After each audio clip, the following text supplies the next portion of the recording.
Hello friends, welcome to our channel. ఈరోజు video వచ్చేసి ration card సంబంధించి 7 రకాల సర్వీసెస్లో భాగంగా మనకి స్ప్లిట్టింగ్ రైస్ కార్డ్ సంబంధించి ఈరోజు మీ ముందుకు వీడియోని తీసుకొస్తానండి. ముఖ్యంగా ఈ రైస్ కార్డ్ స్ప్లిట్టింగ్ చేసుకోవాలంటే కావాల్సిన డాక్యుమెంట్ ఏంటి, వాటి యొక్క ప్రాసెస్ ఏంటి, అలాగే మీరు రైస్ కార్డ్ స్ప్లిట్టింగ్ చేసుకోవాలంటే కొన్ని నియమ నిబంధనలు అయితే ఉన్నాయండి. అవేంటి అనేది ఈ వీడియో ద్వారా మీకు తెలియజేస్తాను.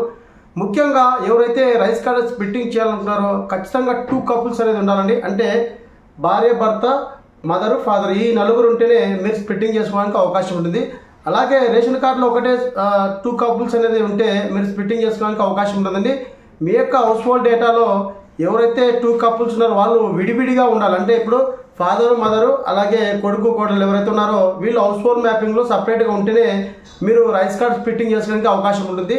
ఈ నలుగురు 2 ఫ్యామిలీస్ అనేది కలిసి ఉంటే హౌస్ హోల్డ్ మ్యాపింగ్లో మనం స్ప్లిట్టింగ్ చేసుకోవడానికి అవకాశం ఉంటుందండి. ఈ విషయాన్ని మీరు గమనించాల్సి ఉంటుంది. చాలామంది స్ప్లిట్టింగ్ సంబంధించి డౌట్స్ అయితే అడుగుతున్నారు. ముఖ్యంగా రేషన్ కార్డ్ సర్వీస్ చేసుకోవాలంటే హౌస్ హోల్డ్ మ్యాపింగ్ చాలా ఇంపార్టెంట్ అని చెప్పేసి కూటమి ప్రభుత్వం అయితే చెప్పడం జరిగింది. మీరు రైస్ కార్డ్ స్ప్లిట్టింగ్ చేసుకోవాలంటే హౌస్ హోల్డ్ మ్యాపింగ్లో 2 కపుల్స్ ఉండాలి. అలాగే ఆ 2 కపుల్స్ అంటే ఫాదరు, మదరు, కొడుకు, కోడలు వీళ్ళు సపరేట్గా ఉండాలి. అంటే స్ప్లిట్టింగ్ అయి ఉండాలి. అక్కడ హౌస్ హోల్డ్ మ్యాపింగ్ కూడా వేరే హౌస్ హోల్డ్ మ్యాపింగ్ అయి కలిగి ఉండాలి. అలా ఉంటేనే రేషన్ కార్డులో స్ప్లిట్టింగ్ చేసుకోవడానికి అవకాశం ఉంటుంది.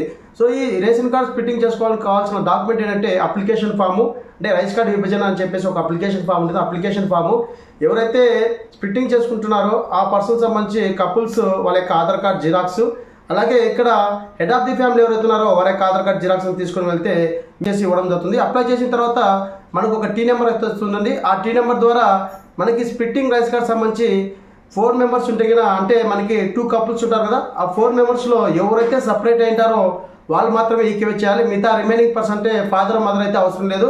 కొడుకు, కోడలు ఎవరైతే సపరేట్ ఉంటారో వాళ్ళకి మాత్రమే డాటర్ ఇల్లా, అలాగే సన్ ఎవరైతే సపరేట్ చేసుకోవాలంటారో వాళ్ళు మాత్రమే ఈక్వేట్ చేసుకోవడానికి అవకాశం ఉంటుంది. మీరు ఖచ్చితంగా అప్లికేషన్ ఫామ్ చేశారంటే ఏదైతే మీరు ఈ 7 రకాల సర్వీసులు చేస్తున్నారో ఆ 7 రకాల సర్వీస్ సంబంధించి మీరు అప్లికేషన్ చేసేటప్పుడు ఖచ్చితంగా ప్రతి ఒక్కరూ ఈకేవైసీ అనేది చేయాలండి. మర్చిపోవద్దండి. మీరు అందరూ ఉంటేనే అప్లికేషన్ ఫామ్ చేసుకోండి. లేకుంటే కొందరు వేరే ఊరికి వెళ్ళారు, రాలేరని చెప్పేసి అన్న స్థితిలో ఉన్న వాళ్ళు ఎవరైనా ఉంటే కానీ అప్లికేషన్ ఫామ్ అనేది పెట్టుకోకండి.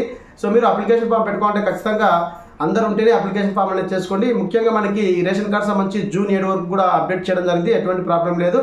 సో ఇప్పుడు స్ప్లిట్టింగ్ రైస్ కార్డ్ సంబంధించి గ్రామ సచివాలయంలో ఏ విధంగా అప్లై చేయాలి, ఎలా అప్లై చేయాలని చెప్పేసి మీకు లైట్ అమ్మాయి వీడియో అనేది మీ ముందుకు తీసుకొస్తాం. ఫ్రెండ్స్, వీడియో వస్తే ఖచ్చితంగా లైక్ చేయండి, అలాగే ఫ్రెండ్స్ అండ్ ఫ్యామిలీకి షేర్ చేయండి.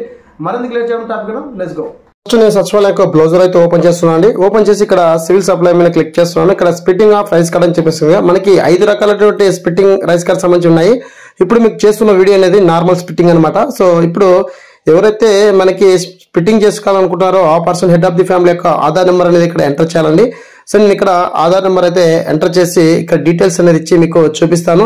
సో మనకు 5 రకాల స్ప్లిట్టింగ్ చేసుకునే అవకాశం ఉంది. మీకు 1 by 1 వీడియో అనేది చేస్తాను. వీడియో అన్న లెంత్ ఎక్కువగా ఉంటుందని చెప్పేసి ఇప్పుడు ప్రెసెంట్ గా మీకు చేస్తున్న వీడియో అనేది నార్మల్ స్ప్లిట్ అనమాట.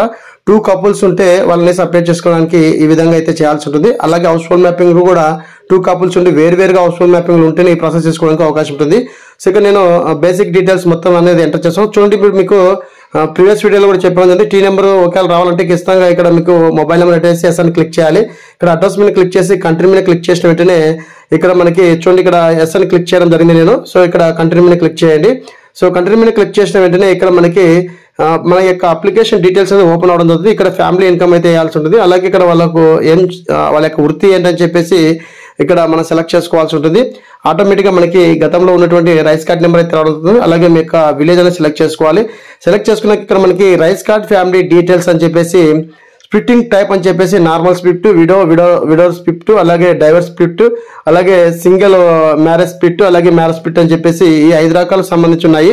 ఇప్పుడు మీకు చేస్తున్న వీడియో అనేది నార్మల్ స్ప్లిట్ అనమాట. సో నార్మల్ స్ప్లిట్ అని క్లిక్ చేసినట్టే చూడండి ఇక్కడ మనకి డాటర్ ఇల్లా, అలాగే సన్ను, అలాగే హస్బెండ్, సెల్ఫ్ అంటే మనకి ఫాదర్, మదర్, అలాగే కొడుకు, కోడలు ఉన్నారు. సో ఇప్పుడు కొడుకు, కోడల్ని మనం స్ప్లిట్టింగ్ చేస్తున్నాం కాబట్టి వాళ్ళ దగ్గర టిక్ పాయింట్ క్లిక్ చేసి ఇక్కడ మనకి షో పేమెంట్ మీద క్లిక్ చేసినట్టు 48 రూపీస్ అయితే మనకి ఇక్కడ చలన అయితే తీసుకోవడం అవుతుంది. సో ఇక్కడ మనకి ఒకసారి డీటెయిల్స్ చెక్ చేసుకుని షో పేమెంట్ మీద క్లిక్ చేసిన వెంటనే మనకు ఒక టీ నెంబర్ అయితే వస్తుందండి. ఆ టీ నెంబర్ ద్వారా మనము ఈ కేసు అనేది పూర్తి చేయాల్సి ఉంటుంది. ఇప్పుడు నేను ఇక్కడ క్లిక్ చేస్తున్నాను. సో ఈ విధంగా మీకు 2 కపుల్స్ ఉంటే మాత్రమే ఈ ప్రాసెస్ చేసుకోవడానికి అవకాశం ఉంటుందండి. అలాగే హౌస్ హోల్డ్ మ్యాపింగ్ కూడా సపరేట్ ఉండాలండి. సో మీకు ఏదో డౌట్ ఉంటే కామెంట్ సెక్షన్ అయితే కామెంట్ చేయండి. సో ఇక్కడ నేను సబ్మిట్ చేసిన వెంటనే ఇక్కడ ఈ విధంగా మనకి టీ నెంబర్ అయితే రావడం అవుతుంది. సో గతంలో ఏ విధంగా అయితే ఉన్నదో అదే విధంగా ఇప్పుడు మనకి 180 రోజులు అయితే ఉందండి SLA వచ్చేసరికి. అంటే దాదాపు మనకి 6 నెలలు అయితే పడుతుంది. సో ఇదండి ఈ వీడియోలో అప్డేట్. వీడియో లైక్ చేయండి, షేర్ చేయండి, సబ్స్క్రైబ్ చేసుకుని మర్చిపోకండి. Thank you for watching. జై హింద్.